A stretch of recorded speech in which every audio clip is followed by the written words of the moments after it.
En lugar del habitual e iluminado árbol de Navidad, estatuas en medio de los escombros y alambre de púas.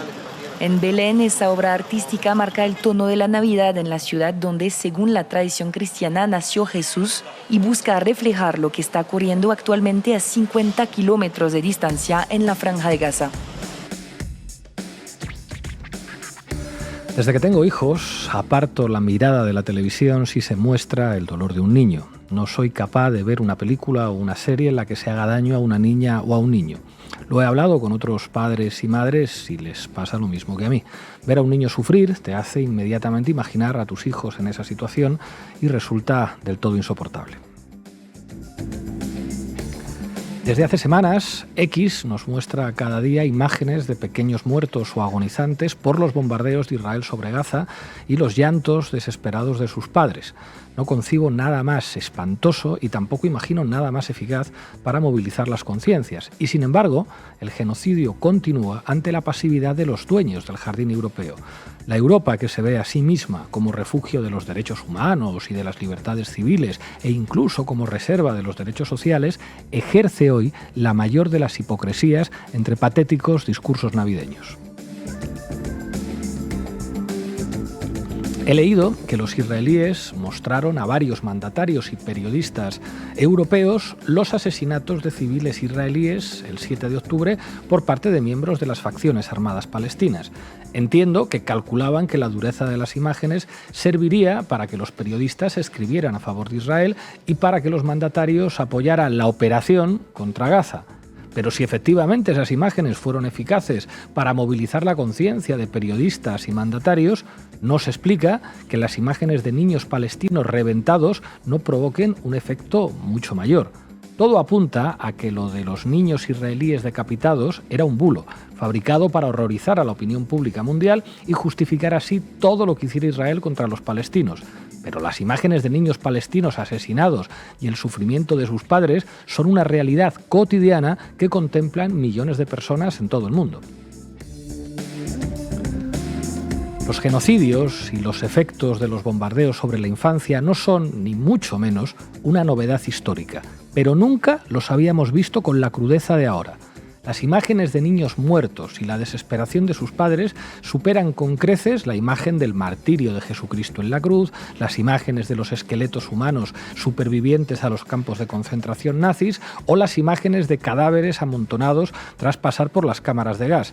Ni siquiera las imágenes de los bombardeos contra los vietnamitas se acercan a lo que estamos viendo ahora.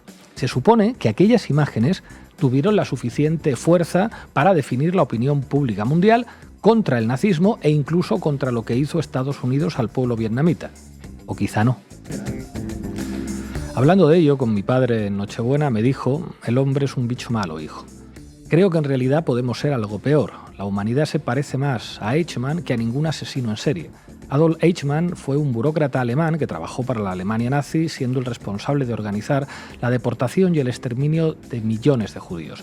Capturado por el Mossad en Argentina, fue juzgado y ahorcado en Israel. Su apellido se hizo famoso por el libro de Hannah Arendt, que siguió como periodista el juicio en Tel Aviv y concluyó que Eichmann era antes un burócrata que un monstruo.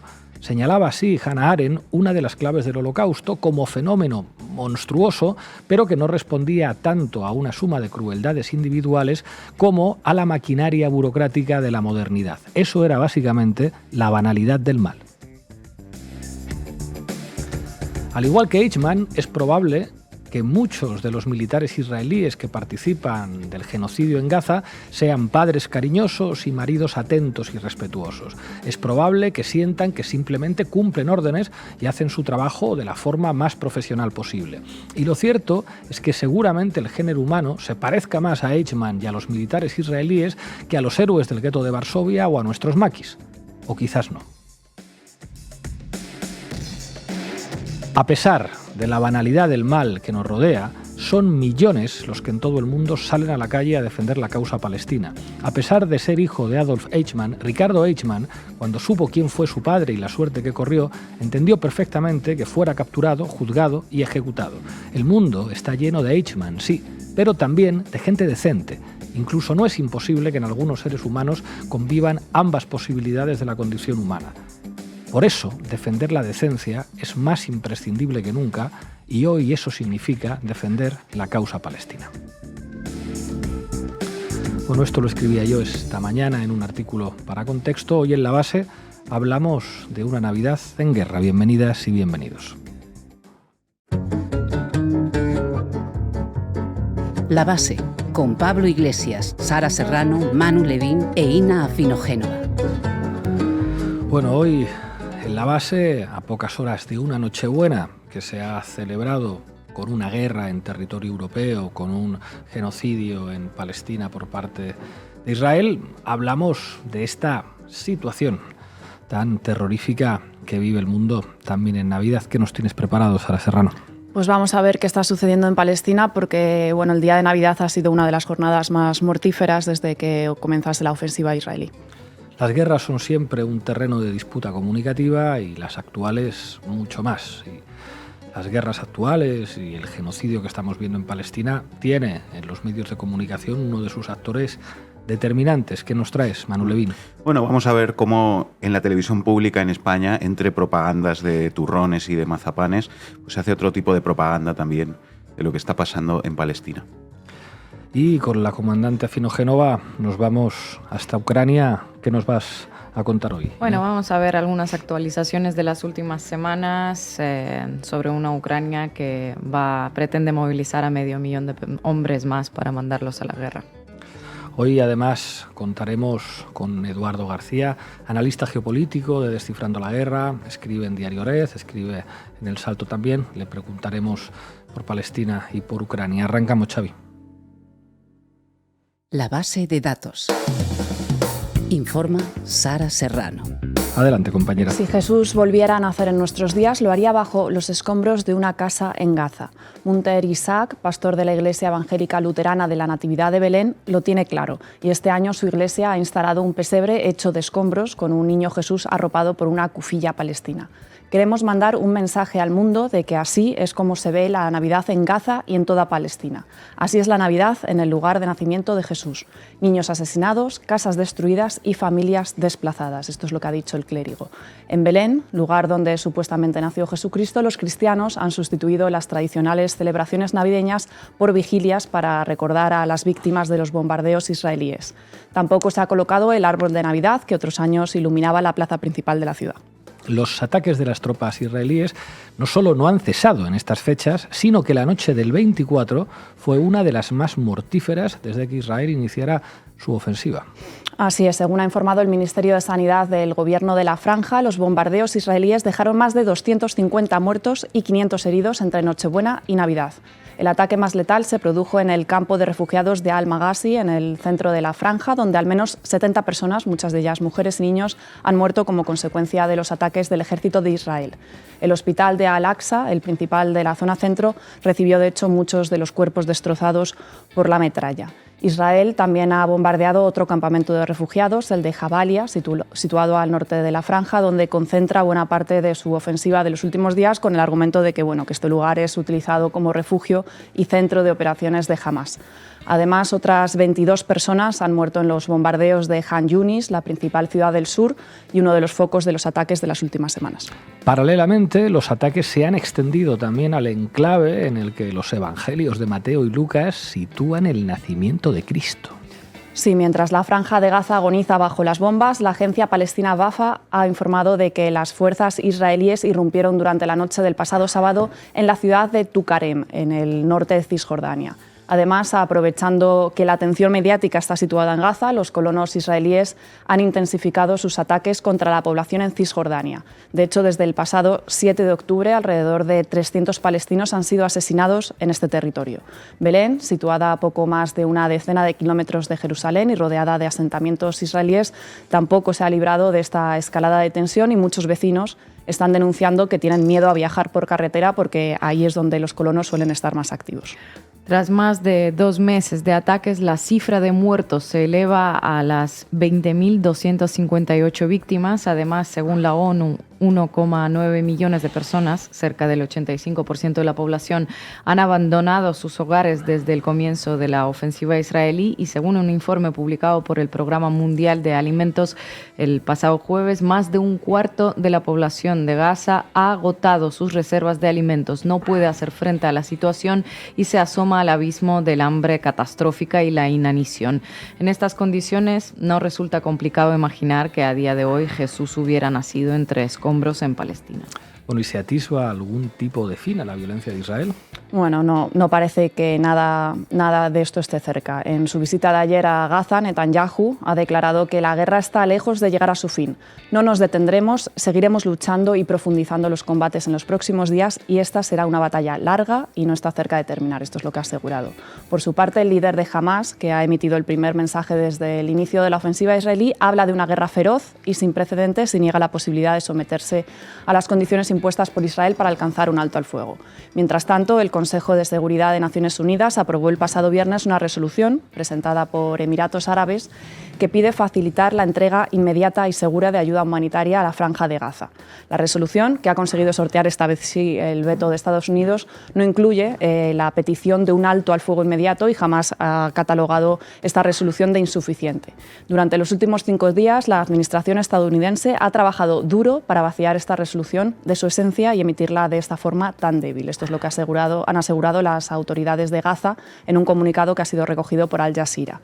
El propio secretario general de la ONU, de hecho, Antonio Guterres, ha emitido un mensaje a través de la red social X en el que no esconde su decepción y Médicos Sin Fronteras considera que la resolución se queda dolorosamente corta. Bueno, mientras tanto, Egipto, uno de los países que viene actuando como mediador en todo esto, está trabajando en un plan de tregua de 3 puntos que incluiría una primera fase de un alto al fuego de 2 semanas e intercambio de rehenes y prisioneros, una segunda fase de negociaciones entre Hamás y la Autoridad Nacional Palestina para conformar un gobierno tecnocrático en Gaza y una última fase de alto al fuego permanente y liberación del resto de prisioneros. Durante estas fechas se han sucedido diversos discursos institucionales. ¿Cuál ha sido la posición respecto a Gaza, Sara? Bueno, uno de los primeros en pronunciarse ha sido el presidente del Gobierno aquí en España, Pedro Sánchez, que en un mensaje para felicitar la Navidad a las Fuerzas Armadas desplegadas en el exterior ha aprovechado para referirse así a la situación en Gaza. Recientes, el conflicto en Gaza ha conmocionado nuestras vidas, nuestras conciencias, las del conjunto de la comunidad internacional. El 7 de octubre pasado, el grupo terrorista Hamás cometió uno de los más crueles atentados terroristas de la historia reciente, cuya respuesta por parte del Gobierno de Israel está provocando un sufrimiento insoportable e inaceptable entre la población civil que la comunidad internacional debe detener de forma inmediata. Bueno, Sánchez se refiere al atentado de Hamás del 7 de octubre como uno de los más cruentos de la historia y hace también un llamamiento a la comunidad internacional para detener el sufrimiento insoportable e inaceptable que está provocando la ofensiva israelí entre la población civil palestina. Bueno, el otro gran discurso institucional de estas fechas en nuestro país es el tradicional discurso de Navidad del Rey. Había mucha expectación sobre cuál podría ser su postura, pero Felipe VI finalmente no mencionó ni una sola vez la situación en Palestina. Ninguna de las 1.467 palabras que contenía el texto de su mensaje navideño hacían referencia a Israel, a Palestina o a la Franja de Gaza. Esto contrasta enormemente con el que fue su discurso de Navidad del año pasado, cuando Felipe VI sí dedicó gran parte del tiempo de su alocución a tratar la guerra de Ucrania y sus consecuencias. Entonces incluso incluyó una fotografía de la cumbre de la OTAN en la escenografía. Y para finalizar quería mencionar un discurso que sí ha hecho además una denuncia muy explícita a la vulneración de los derechos humanos de las tropas israelíes en Gaza. Se trata del discurso de Navidad del Papa Francisco. Desde el balcón de la fachada de la Basílica de San Pedro y antes de emitir sus bendiciones ha suplicado que cesen las operaciones militares en Gaza para poner fin al sufrimiento de la población civil y permitir también la entrada de ayuda humanitaria. Ha dicho que hay que buscar una solución política al conflicto con la mediación de la comunidad internacional y ha hecho además un llamamiento para que se dejen de enviar armas y de destinar fondos públicos a países en guerra, asegurando lo siguiente: para decir no a la guerra es necesario decir no a las armas, porque si el hombre cuyo corazón es inestable y está herido encuentra instrumentos de muerte entre sus manos, antes o después los usará. ¿Y cómo se puede hablar de paz si la producción, la venta y el comercio de armas aumentan? Pues bastante contundente el Papa Francisco. El Papa a la izquierda de muchos partidos políticos supuestamente de izquierda. Gracias, Sara. A ti. To our Christian friends around the world, Merry Christmas. Christmas is supposed to be a time of goodwill to all men and peace on earth. Well, we don't have peace on earth, not on our part anyway, and we certainly don't see goodwill to all men. We're facing monsters. Madre de Dios, del amor hermoso. Manu Levín. ¿Qué tal, Pablo? Vamos, Xavi. Titulares al banquillo. El análisis mediático de Manu Levín. Bueno, quiero que nos centremos hoy en algo que pasó antes de ayer, 24 de diciembre, día de Nochebuena, en Televisión Española. Al mediodía, entre villancicos y felicitaciones navideñas, y horas antes de pasar a cantar las virtudes humanas y divinas de la monarquía borbónica en España, como previa del discurso del rey, la televisión pública se esforzó en legitimar los crímenes del ejército de Israel contra el pueblo palestino, entrevistando durante 10 minutos y con preguntas todas ellas escoradas hacia la propaganda sionista a un tal Ronnie Kaplan, portavoz del ejército de Israel, que por cierto igual ya os suena a estas alturas porque últimamente se está convirtiendo en uno de los rostros omnipresentes en las televisiones en España, ya casi sale tanto como Eduardo No hay Isla. nada como ser un mentiroso o un delincuente para que en España te lleven a hablar a todas las televisiones. Cuanto más mentiroso y más delincuente seas, más minutos de entrevista. O un programa propio, ¿por qué no? Con el tal Kaplan están ya a un pasito. En fin, vamos a escuchar varios cortes de esa entrevista. Dale al primero, Xavi. Pues lo escuchábamos este fin de semana, 14 soldados israelíes han muerto en combate en la Franja de Gaza. Para saber cómo continúa la ofensiva israelí, vamos a saludar al mayor Ronnie Kaplan, que es portavoz de defensa del ejército israelí. ¿Qué tal? Buenas tardes. Hola Marta, gracias por tenerme. Bueno, estamos contando que esta madrugada han fallecido nuevos soldados israelíes. La lucha cuerpo a cuerpo contra los milicianos de Hamás en el norte de la Franja y en otros puntos no está siendo fácil. ¿Cómo está siendo la operación en la zona? La realidad, Marta, es que tenemos ya 153 soldados que han sido abatidos en combate cuerpo a cuerpo contra los terroristas del Hamás desde que incursionamos por tierra a la Franja de Gaza, en un total de más de 486 soldados que han caído desde el 7 de octubre, en lo que son más de 1.200 personas aquí en Israel en total que han caído. Es una lucha en la que hemos abatido nosotros a prácticamente 8.000 terroristas en la Franja de Gaza.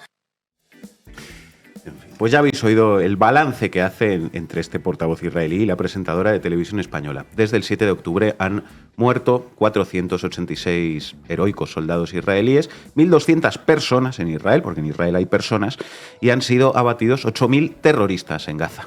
Un clásico. Los que mueren en Israel son personas. Los que mueren en Palestina son terroristas. ¿Dónde? ¿En 13TV? ¿En Intereconomía? ¿En la televisión pública israelí? No, en televisión española. Dale al siguiente corte, Xavi. Y estamos viendo en cada uno de los lugares, hemos incautado más de 30.000 armamentos del Hamás dentro de la franja. Creo que no hay un edificio al que hemos llegado, residencial, edificios civiles, donde no haya armamento adentro de ese edificio. No hay una escuela, una mezquita, donde no tengan armamento dentro de esas infraestructuras civiles. No hay escuela, hospital, mezquita en la que no hayamos encontrado armas de los terroristas, dice este portavoz del ejército israelí, Televisión Española además, un 24 de diciembre, justificando los bombardeos contra miles de civiles, incluyendo hospitales, escuelas o templos religiosos, porque supuestamente allí hay armas. Claro, las mismas armas que las que encontraron en el hospital Al-Shifa de Gaza, y después hasta la BBC y la CNN demostraron que seguramente habían sido colocadas por los propios militares israelíes. Pero no veréis en Televisión Española ni siquiera una triste repregunta a este portavoz israelí sobre un hecho que efectivamente demostraron nada menos que la BBC y la CNN, que, no sé, ya que le deja hacer propaganda durante 10 minutos, pues al menos le podría haber hecho esa repreguntita, ¿no? Señor Kaplan, usted dice que en todos esos lugares había armas, pero oiga, mire esto que demostró la BBC, ¿no? Pero nada de nada. En fin, más propaganda del genocidio entre villancicos y turrones en la televisión pública que pagas tú. Hablaba de 8.000 terroristas abatidos en estos 79 días ya de guerra, más de 30.000 armamentos que se han encontrado y han requisado. Uno de los grandes objetivos de esta operación, Ronnie Kaplan, es sin duda encontrar al líder de Hamás en Gaza, a Yahya Sinwar. ¿Creen tenerle cercado? No estoy seguro que lo tenemos cercado en este momento, es algo que va a llevar más tiempo. No nos olvidemos que el Hamás se ha sofisticado a lo largo de los años y ha recibido más y más apoyo de un país como Irán, que es un país que desestabiliza de forma constante el Medio Oriente en las últimas décadas. No obstante, sí pensamos que puede estar allí, en la zona del sur de la Franja de Gaza, y vamos a hacer todo lo que está dentro de nuestras posibilidades para llegar a él, que es quien está poniendo a mal traer a nuestra población. 8.000 terroristas abatidos en Gaza en estas semanas de guerra. Y esto ya no es algo que diga solo el tal Ronnie Kaplan, que ya sería suficientemente grave porque es permitir que se haga propaganda de un genocidio en la televisión pública. La propia presentadora hace suya la expresión y la repite críticamente. Kaplan se refiere también al apoyo de Irán a Hamás. Quizás en televisión española también le podrían haber hecho una repregunta sobre el apoyo financiero demostrado del Estado de Israel a Hamás para dividir a la resistencia palestina. Esto es algo que hemos contado aquí en La Base, en el programa que titulamos ¿Qué es Hamás? Pero esa repregunta, tampoco aparece en ningún momento en la entrevista. Y por último, este portavoz israelí, después de que la presentadora se la deje votando con su pregunta para que lo haga, legitima los bombardeos contra el sur de la Franja de Gaza, el lugar donde el propio ejército de Israel dijo a los palestinos que se refugiaran, alegando que allí se esconde un líder de Hamás. Exactamente. 3 en 1 en un mismo corte. La trinidad de la propaganda sionista del genocidio. Y atención a lo que viene ahora. Dale, Xavi. Mientras luchamos contra los terroristas en la Franja de Gaza, hacemos y seguimos haciendo todo lo que está dentro de nuestras posibilidades para disminuir el daño a la población civil en Gaza. Una población civil que ya ha recibido 100.000 toneladas de ayuda humanitaria, es decir, 100 millones de kilos de ayuda humanitaria por intermedio de 5.400 camiones, tanto por el pasaje de Kerem Shalom como por el pasaje de Rafah en las últimas semanas, con insumos médicos, con agua, con comida, con mantas, con frazadas, porque la población civil, Marta, en la Franja de Gaza no es nuestra enemiga. Esta no es una lucha contra el pueblo palestino en Gaza ni contra el Islam, bajo ningún concepto. Esta es una lucha contra el grupo terrorista Hamás, en cuya Carta Magna dice que tiene que destruir Israel. La responsabilidad es 100% del Hamás. Nuestra responsabilidad, que vamos a seguir poniéndola en práctica, es hacer todo, pero absolutamente todo lo que está dentro de nuestras posibilidades para disminuir el daño de los civiles en este conflicto, y para ello cada uno de los ataques, cada una de las operaciones que hacemos, lo hacemos según los principios del derecho internacional humanitario: necesidad militar, proporcionalidad y distinción entre combatientes o involucrados en el conflicto y no combatientes o civiles. En fin, más allá de que en toda la entrevista se ve cómo en televisión española compran en general el marco de que todo esto es una guerra contra el terrorismo, el propio rótulo que ponen en pantalla dice Israel lucha cuerpo a cuerpo contra Hamás, más allá de que se afirme también que la resistencia palestina quiere destruir Israel, cuando incluso Hamás ofreció a Israel una tregua de 50 años, lo que de facto supone reconocer la existencia del Estado sionista, más allá de todo eso, en televisión española se permite que un portavoz militar israelí afirme que las tropas sionistas están respetando el derecho internacional humanitario y que la clave de su modus operandi es distinguir con cuidado a los milicianos palestinos de los civiles. Esto es lo que dice, sin que se le mueva una pestaña, a este tal Ronnie Kaplan. Xavi, porfa, pon un momento lo que decía este mismo tipo en esta misma entrevista 2 minutos antes. Es una lucha en la que hemos abatido nosotros a prácticamente 8.000 terroristas en la Franja de Gaza.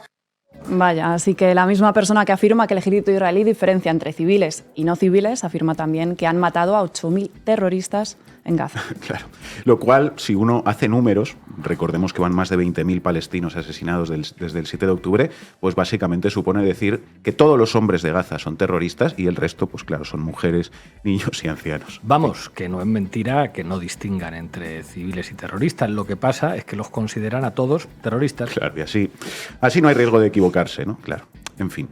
Último corte que vamos a escuchar de esta entrevista. Así despidió la entrevista la presentadora de la televisión pública. Ronnie Kaplan, portavoz de defensa del ejército israelí, en estas fechas de Navidad, en en esa zona del planeta donde, bueno, pues surgió todo, ¿no? Y empezó todo lo que se está celebrando hoy en gran parte del mundo con tantas ciudades santas, Jerusalén, Belén, etcétera. Pues ojalá nos traiga un mensaje de esperanza para el próximo año y se acabe por fin esta guerra por los civiles de ambos bandos. Ojalá así sea. Gracias por atendernos. Ojalá, Marta, y que tengan todos los que pueden festejar feliz Navidad. Gracias.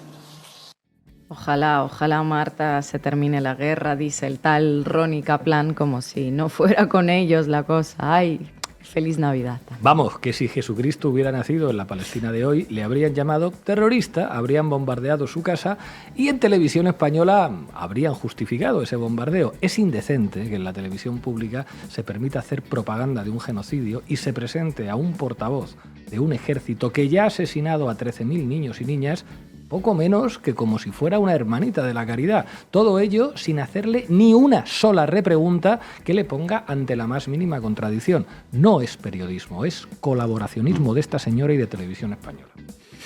Bueno, esta entrevista lógicamente ha despertado la indignación en muchísima gente. Os quiero leer un par de tuits. Willy Toledo. Imaginen a la BBC entrevistando a un oficial nazi en 1942, dejando que vomitara toda su propaganda genocida y que la periodista equiparara a 120 rehenes de la resistencia francesa con la masacre de 25.000 personas y 13.000 niños. Radio Televisión Española y Marta Solano lo hacen todos los días. Vergüenza, esto decía Willy Toledo. Y otro tuit de la periodista Leila Hamed. ¿A esto se dedica la televisión pública que pagamos todos? ¿A dar voz a un propagandista que justifica el asesinato de 20.000 civiles palestinos? Radio Televisión Española y Marta Solano, esto os hace cómplices del genocidio en Gaza y algún día tendréis que rendir cuentas sobre vuestras acciones. Pues ni una coma que añadir a las palabras de Leila Hamed. Bueno, pues ya veis, amigos y amigas, que esto es lo que trae Televisión Española estas Navidades. Apología del rey Felipe VI y apología del genocidio de Netanyahu, a quien, tristes ironías navideñas, la prensa de derechas también apodó el rey y el mago Netanyahu, si recordáis. Ah, y feliz Navidad, por supuesto. Bueno, vamos a acabar brevemente con dos cosillas más que suponen un contrapunto a toda esta propaganda. Hoy hay también en la prensa algunas piezas con testimonios sobre el terreno de cómo se vive esta Navidad en Palestina. Por ejemplo, El País, la Navidad más amarga de Shirin en Belén. Su familia está atrapada bajo las bombas al norte de Gaza. Dice El País en esta pieza: los parientes de esta cristiana, hija de Gazatí, se refugiaron en 2 iglesias del norte de la franja pensando que allí no caerían las bombas. 2 de sus tíos han muerto y otra, operada sin anestesia, está grave. Dice El País que historias como las de Shirin estuvieron muy presentes durante la celebración de la Nochebuena en Belén. Los miles de turistas que visitan la ciudad por estas fechas han dejado de hacerlo este año por la guerra. En solidaridad con los gazatíes, lo mencionaba Sara, no hay árbol frente a la iglesia de la Natividad ni ningún tipo de decoración navideña, solo un nacimiento a tamaño natural en el que la Virgen sostiene en sus brazos a un niño muerto con una mortaja blanca como la que se envuelve a los fallecidos en Gaza. Alrededor, montones de escombros y un alambre de concertina como el del muro de separación con Israel, que se encuentra solo a unos kilómetros más al norte. El mundo se tiene que levantar y mirar a Palestina, dice Shirin. El gobierno de Israel está incumpliendo sistemáticamente la legalidad internacional. Hay que despertarse porque esto es una cuestión de humanidad, añade. Para nosotros, este año, la Navidad es muy especial porque hemos entendido realmente su significado. El espíritu de la Navidad, dice esta Palestina, no son los regalos, no es un árbol, no es la decoración. El espíritu de la Navidad es cuidar de los otros y sentir su dolor, sentir el dolor de nuestros hermanos y hermanas de Gaza, da igual que sean cristianos o musulmanes. Algún día veremos una televisión pública en la que un periodista se atreva a preguntar por testimonios como este cuando entreviste al portavoz de un ejército genocida. Ojalá. Buen deseo para el año nuevo, aunque me temo que es más fácil que te toque la lotería del niño visto lo visto. En fin, vamos a escuchar por último el mensaje de Navidad de Munter Isaac, el pastor cristiano de Belén al que mencionó Sara anteriormente. Belén, la ciudad en la que nació Jesucristo. Dale, Xavi. Estaremos bien. A pesar del inmenso golpe que hemos sufrido, los palestinos nos recuperaremos. Nos levantaremos. Nos levantaremos nuevamente en medio de la destrucción, como siempre lo hemos hecho como palestinos. Aunque este es, con diferencia, quizás el golpe más grande que hemos recibido en mucho tiempo, estaremos bien. Pero por aquellos que son cómplices, lo siento por ustedes. ¿Alguna vez te recuperarás de esto? Su caridad y sus palabras de conmoción después del genocidio no harán la diferencia y sé que estas palabras de conmoción están por llegar y sé que la gente dará generosamente para obras de caridad. Pero sus palabras no harán la diferencia. Las palabras de arrepentimiento no serán suficientes para ti. Y déjenme decirles que no aceptaremos sus disculpas después del genocidio. Lo que se hizo, se hizo. Quiero que te mires al espejo y te preguntes, ¿dónde estaba yo cuando Gaza estaba pasando por un genocidio? Nosotros los palestinos nos recuperaremos de esto, pero ¿cómo os recuperaréis quienes sois cómplices del genocidio? Pues la pregunta que lanza este pastor cristiano de Belén, al que imagino que la piadosa derecha española considerará un terrorista y un representante del diablo, igual que consideran al Papa Francisco, es una buena pregunta que hacerles a los jefes de televisión española. Gracias, Manu. Не стільки те, як ми прикрашаємо свої оселі, а те, як захищаємо свої домівки і прибираємо з них сміття, вимітаємо ворога зі свого дому. En fin, tremendo. Buenas tardes, Ina. Buenas tardes. Vamos, Xavi. ¿Para qué me invitan? El análisis internacional de Ina Afino Génova. La guerra en Ucrania va por su tercer año ya y comparado con los ánimos de hace un año, cuando la propaganda bélica daba casi por hecho el inminente éxito de la contraofensiva, hoy hay más incertidumbre que certezas.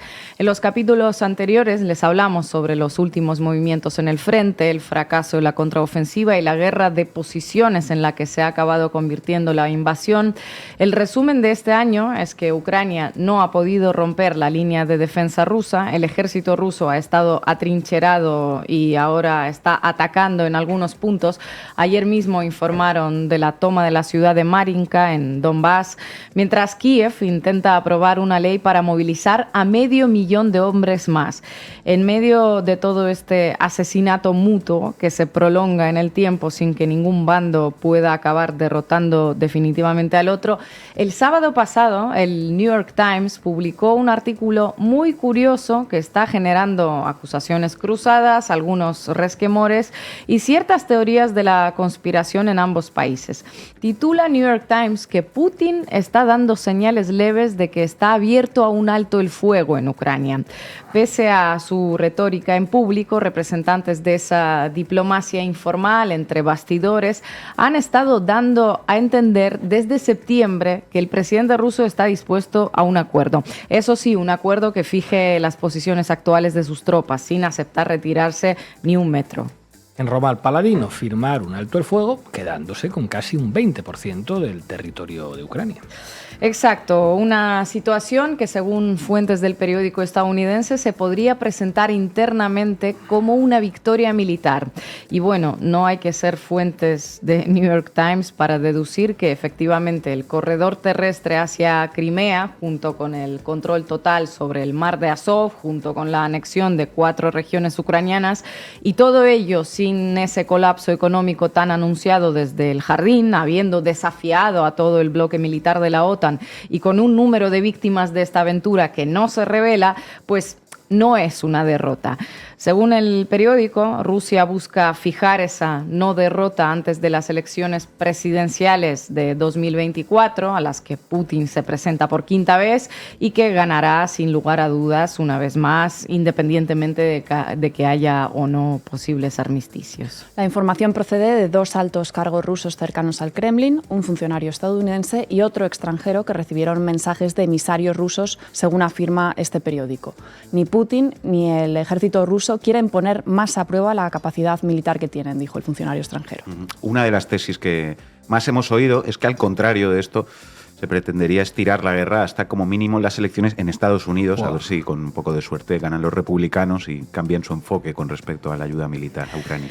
Sí, efectivamente es una tesis plausible que se ha estado barajando, pero que desmientan precisamente esas fuentes de New York Times. Ex altos funcionarios rusos afirman que Putin preferiría firmar un acuerdo antes de las elecciones sin esperar una eventual victoria de Donald Trump debido a las incertidumbres que caracterizan una guerra. Y no es la primera vez que, según ese periódico, Putin busca un alto el fuego. llegó a hacer una propuesta similar en otoño de 2022, luego de la exitosa contraofensiva ucraniana.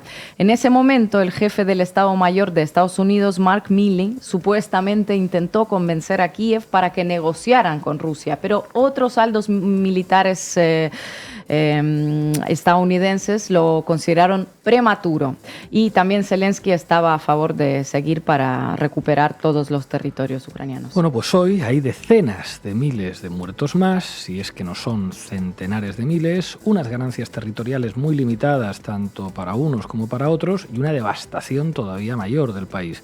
Y como vemos, no solo no hubo esfuerzos de prevenir todo esto, sino que se esforzaron, por el contrario, en cercenar cualquier intento de plantear una negociación porque era prematura. A ver cuántos muertos hay que poner sobre la mesa para que la diplomacia le deje de parecer algo prematuro a esta gente. Y bueno, ni que decir tiene que las autoridades ucranianas no han tardado mucho en acusar a los periodistas del New York Times de estar al servicio de la inteligencia rusa, aunque la verdad es que no es que hayan revelado algo inédito. Semanas antes nos enteramos de la famosa entrevista del presidente del partido de Zelensky, David Arahamia, que en marzo de 2022, muy al principio de la invasión, se estaba negociando un armisticio, hasta parece que hubo un acuerdo real sobre la mesa que los aliados de Ucrania no quisieron firmar, prometiéndole a Kiev apoyo militar, político y mediático a cambio. Claro, uno de los argumentos principales al que muchos recurrieron en aquel momento y al que siguen recurriendo actualmente es que Rusia usará ese tiempo de armisticio para rearmarse para una futura nueva invasión. Eso es lo que dicen voceros occidentales, es lo que dijo hace poco Josep Borrell en una entrevista a The Guardian, que Putin no se quedará satisfecho con una victoria territorial limitada y que básicamente la alternativa es la guerra hasta el final. Esto también se encuadra en ese discurso que pinta a Putin como una especie de Hitler del siglo XXI, cuyas verdaderas intenciones son poco menos que llegar hasta Lisboa si no se le paran los pies, o al menos hasta Praga, aunque bueno, tampoco podemos asegurar con total rotundidad que esto no fuera así, teniendo en cuenta las desagradables sorpresas que nos hemos llevado en los últimos años. No parece que la intención del gobierno ruso fuera invadir media Europa. Bueno, y desde luego tampoco parece que estuvieran demasiado preparados para ello, teniendo en cuenta que ni siquiera pudieron vencer a un país mucho más pequeño y supuestamente mucho más débil militarmente en unas pocas semanas, tal y como habrían anunciado inicialmente, ¿no? Así es, así que podría ser cierto que busquen una pausa para reforzarse. Bueno, podría ser, aunque yo tengo mis dudas, la verdad. Pero el caso es que desde la Unión Europea llevan 2 años estirando el mismo argumento sin siquiera intentar favorecer una resolución diplomática, estorbándola de hecho y ofreciendo como única perspectiva de futuro una mayor militarización de Ucrania y más muertos y mutilados ucranianos y rusos. 2 años diciendo que no hay que parar de matarse, porque si paramos de matarnos, tras esa breve pausa nos volveremos a matar, y eso no se puede permitir. Tenemos que matarnos sin pausas ni nada que se le parezca. Tenemos que estar preparados para una guerra de alta intensidad durante un largo periodo de tiempo. Si no cambiamos rápido nuestro enfoque y no movilizamos todas nuestras capacidades, Putin ganará la guerra. Esto es lo que dice el jefe de la diplomacia europea. Bueno, está claro que Borrell busca presionar para que se aprueben más fondos para la guerra, ahora que Hungría paralizó el envío de 50.000 millones de euros que la Unión Europea quería destinar a Kiev en los próximos 4 años. Y mientras la Unión Europea decide el destino de esos 50.000 millones y los Estados Unidos el de los 61.000 millones bloqueados por los republicanos, Ucrania está por aprobar una ley de movilización con la que pretenden reclutar a 500.000 de personas más. No sé si el jefe de la diplomacia europea leyó esa propuesta, no le vendría mal antes de seguir hablando de la imperiosa necesidad de prolongar la guerra, porque mientras él renuncia a favorecer resoluciones diplomáticas, los hombres ucranianos dispuestos a ir a la guerra se están acabando literalmente. La nueva iniciativa legislativa propone bajar la edad de reclutamiento de 27 a 25 años e introduce la posibilidad de reclutar a personas con discapacidades leves. Solo exime de la movilización a discapacitados del primer y segundo grupo, así que los del tercer grupo automáticamente pasan a considerarse aptos. Es decir, estamos hablando de gente con un solo pulmón, con ceguera, resultado de las actividades laborales, con un riñón, sin pie o sin mano, gente con parálisis de extremidades. También afecta todo esto a gente con enanismo. Todos ellos podrían ser movilizados ahora. Y si no se presentan una vez llamados a filas, pues se les limitan lo que les queda de derechos. No podrán viajar al extranjero, no podrán hacer transacciones con bienes inmuebles, no podrán conducir un vehículo ni recibir licencia de conducir y obviamente dejarán de recibir ayudas sociales y servicios del Estado. Es más, se ha hablado de la posibilidad de reclutar a los hombres ucranianos que ya están en el extranjero, aunque técnicamente es muy difícil de realizar. Pero lo que esa nueva ley dificultará a esos hombres es la recepción de documentos y de los servicios consulares. Solo se podrá renovar el pasaporte nacional si muestras documentos militares. Esta ley, más allá de ser absolutamente contraria a cualquier derecho humano y asemejarse mucho a la que se aprobó en Rusia antes de la movilización, en lo que nos debería hacer pensar es en la desesperada situación que se está dando en ese país, con un ejército desgastado, un Estado totalmente dependiente de las ayudas externas y una población de hombres muy contundente que parece tener muchísimo menos fervor belicista que Josep Borrell y que los intrépidos periodistas de guerra que informan desde el campo de entrenamiento y que han creado unas falsas expectativas que cada día que pasa sin un alto el fuego cuestan más vidas. Esos que siguen defendiendo su legitimidad pidiendo más armas para que otros se asesinen en el campo de batalla, pero que todavía no han pedido ni una bala para que los palestinos puedan defenderse de los israelíes. Ahí sí que entienden la necesidad de soluciones dialogadas y diplomáticas y entienden que es importante la no militarización extrema del discurso, como llevamos pidiendo nosotros en todos y cada uno de los conflictos. En el caso de Gaza sí que son capaces de ver por qué lograr la paz en el campo de batalla, que es donde se logra, según Borrell, cuesta decenas de miles de vidas, cientos de miles en el caso de Ucrania, que nos podríamos ahorrar empezando a negociar cuanto antes un alto el fuego sobre la mesa. Y seguirán viniendo a darnos lecciones, eso por supuesto. Gracias, Ina. Lisa, I'm furious that Christmas is likely going to bring increased savagery in attacks as the world is distracted with its own, love and goodwill. I'm furious that now we're at 5, 6, 7,000 children killed and they're becoming statistics and not stories. I'm furious that the, hypocrisy is crushing empathy. And to a degree, I'm furious at myself for not being able to do more. Nos acompaña Eduardo García, especialista en geopolítica y relaciones internacionales. Muchísimas gracias por atender una vez más a La Base. ¿Qué tal? ¿Cómo estáis? Bueno, unas navidades, digamos, poco agradables en lo que se refiere a la política internacional. Te quería preguntar, ¿qué futuro le auguras a Gaza a la vista de las circunstancias?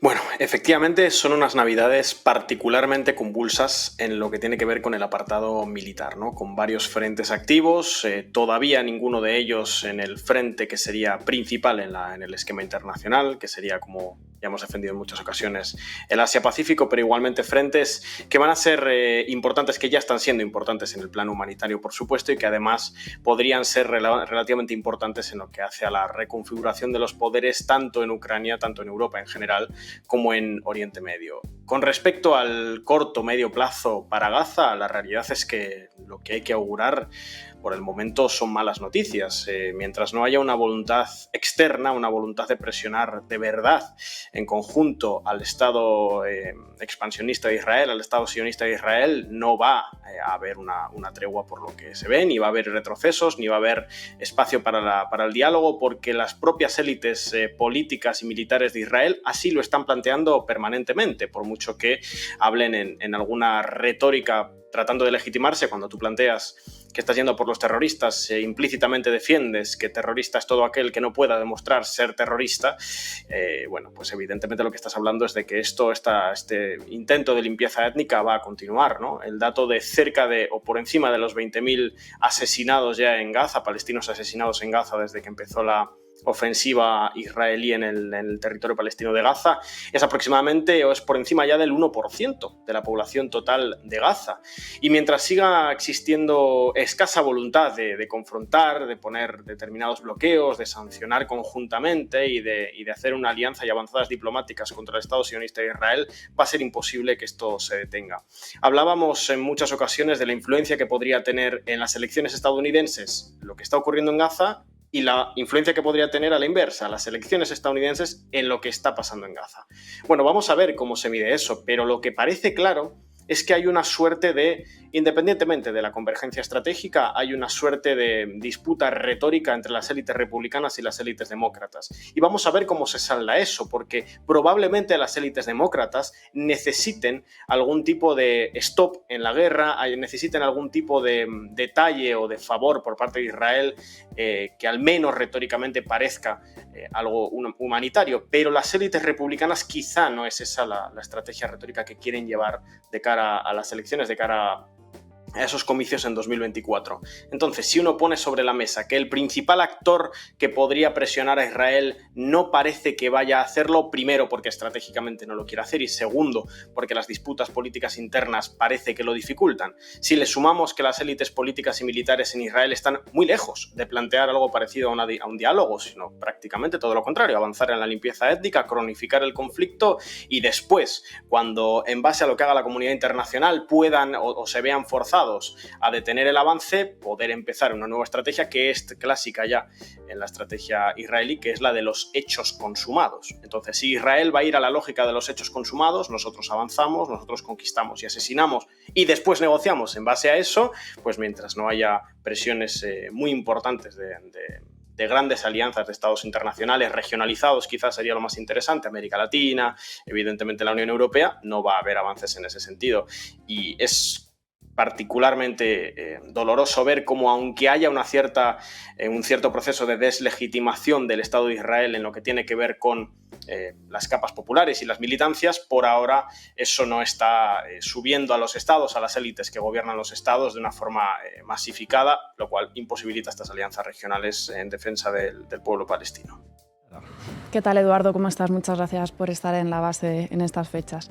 Cisjordania suele quedar un poco más fuera del foco mediático cuando se habla de Palestina, pero se está hablando de que los colonos israelíes estarían tomando también allí la justicia por su mano. ¿Nos puedes contar algo más de lo que está sucediendo en esta zona?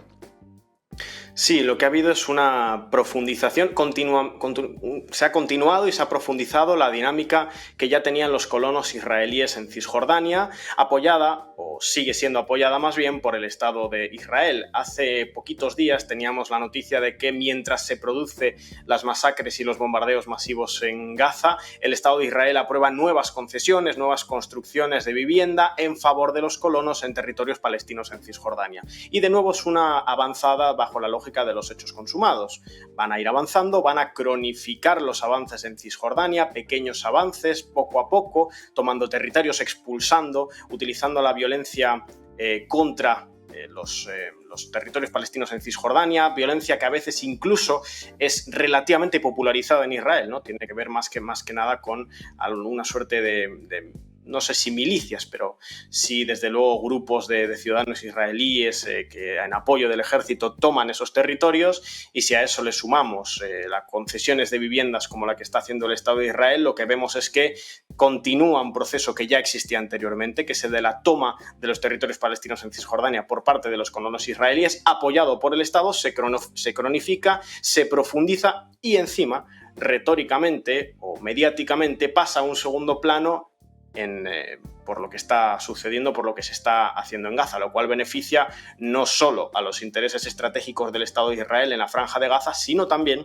a los intereses particulares, intereses de clase de los colonos israelíes en Cisjordania, que ven un marco todavía más favorable y con mayor apoyo del Estado para llevar a cabo la toma de posiciones, la toma de lugares, la toma de barrios, la toma de territorios en Cisjordania. Como digo, e insisto en ello, bajo la lógica de los hechos consumados. De momento se hacen estos avances hasta que se puedan hacer estos avances mientras la comunidad internacional no intervenga, y después, cuando haya algún tipo de stop en las avanzadas, tanto de los colonos israelíes en Cisjordania como de las Fuerzas Armadas israelíes en la Franja de Gaza, se negocia en base a eso, que es la dinámica histórica que ha llevado el Estado sionista de Israel, por otra parte. Manu. Buenas tardes, Eduardo, ¿cómo estás? Cuando se pactó una tregua temporal hace algunas semanas, se habló de diversos factores que podrían haber operado para lograr ese escenario. Se habló de la cuestión de las elecciones en Estados Unidos, ¿no?, y el temor de los demócratas a perder el poder. Se habló también de la presión interna en Israel de los familiares de los rehenes, del papel como mediadores que habrían tenido otros países como Egipto, Qatar. Entonces, bueno, yo te quería preguntar, partiendo de las dificultades que mencionabas en la primera pregunta y que jugarían en contra de que podamos ver un escenario similar en el corto plazo, pero tratando también de imaginar un escenario posible de paz o de al menos de alto el fuego en el corto plazo, ¿qué factores crees que a día de hoy podrían hacer que volvamos a ver un alto el fuego en Gaza? Bueno, la presión mediática tiene las limitaciones que tiene y lo estamos viendo porque en muchos países europeos y latinoamericanos y de otras latitudes la crítica, la condena a lo que está haciendo el Estado de Israel se están extendiendo, ¿no? Todavía quizá no son mayoritarias en muchos puntos, pero se están extendiendo. Las presiones de distintas militancias y de distintos grupos y asociaciones civiles en las calles son grandes, pero tampoco son suficientes. Lo único que podría hacer que avanzásemos hacia algún tipo de alto el fuego, algún tipo de negociación sería, como digo, sanciones, bloqueos y estrategias regionales por parte de grandes grupos de estados que se pongan de acuerdo en rechazar la limpieza étnica y el genocidio del pueblo palestino y que lo hagan colectivamente. Mientras eso no suceda, mientras eso no ocurra, el Estado de Israel va a seguir avanzando porque no tiene motivos de peso para dejar de hacerlo. Y que se entienda lo que quiero decir, el Estado de Israel en esta lucha, en esta guerra, en esta lucha que ellos dicen, es prácticamente una guerra de subsistencia o de existencia, una guerra, si se quiere, de la propia esencia del Estado de Israel. ¿Y qué quiero decir con eso? No que estén amenazados por la existencia de la resistencia palestina, sino todo lo contrario, que en lo que hace a la fundación retórica y a la identidad nacional israelí y a lo que tiene que ver con lo que las élites políticas del Estado de Israel durante muchísimo tiempo han defendido como el proyecto nacional de Israel, está la eliminación o la expulsión del pueblo palestino de los territorios de la Franja de Gaza y de Cisjordania. Entonces, mientras no se vean forzados por la comunidad internacional, ellos no tienen motivos de peso internos para cesar en la avanzada, salvo que haya una presión interna dentro de la ciudadanía israelí que por ahora, y mientras la resistencia palestina no dañe o no ataques de peso que puedan sentirse en la ciudadanía israelí, no parecería estar sucediendo con el peso que tendría que suceder. Súmenle también, evidentemente, la presión del Estado de Israel y la censura del Estado de Israel, interviniendo incluso redes sociales para que no se difundan determinadas imágenes. Entonces, como el Estado de Israel no tiene un límite, es decir, no tiene llegamos hasta aquí y más o menos nos contentamos, ¿no? Porque el horizonte político y el horizonte nacional de buena parte de las élites políticas y militares israelíes es la expulsión o la eliminación del pueblo palestino.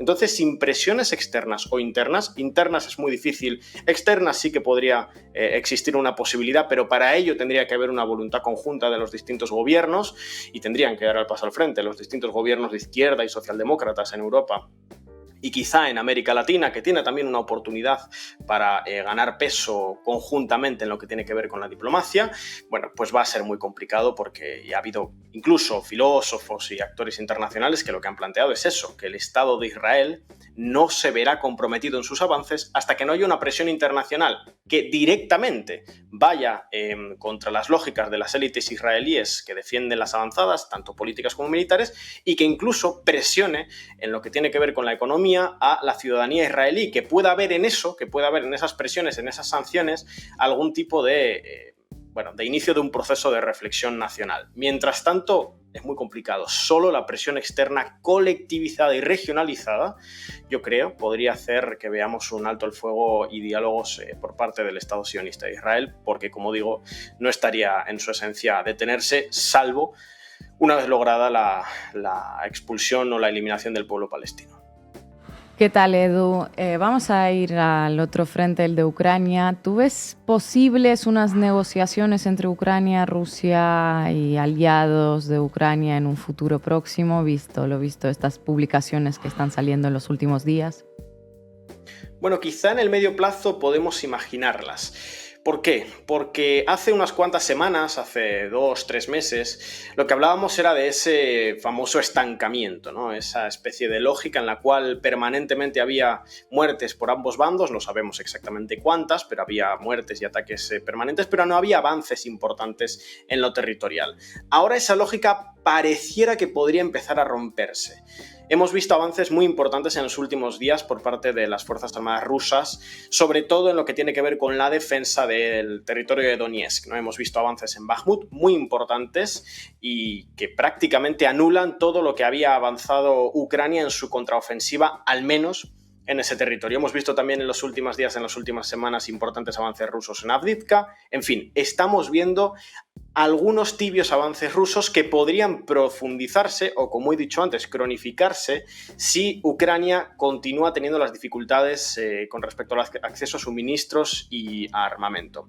Entonces, si se dan dos factores, yo creo, que pueden converger en los próximos meses, que es cronificación y profundización de los avances rusos, o lo que sería la confirmación de una suerte de contraofensiva rusa, que quizá todavía no podemos hablar en esos términos, pero puede que en unas semanas sí que podamos empezar a hablar de eso, y al mismo tiempo continúa la dificultad de Ucrania para recibir armamento y suministros, si sigue bloqueado, por ejemplo, el paquete de ayuda militar estadounidense, si otros países, como ha hecho Hungría, se niegan a continuar enviando armamento y suministros a Ucrania, ahí sí podríamos ver una posibilidad de negociación.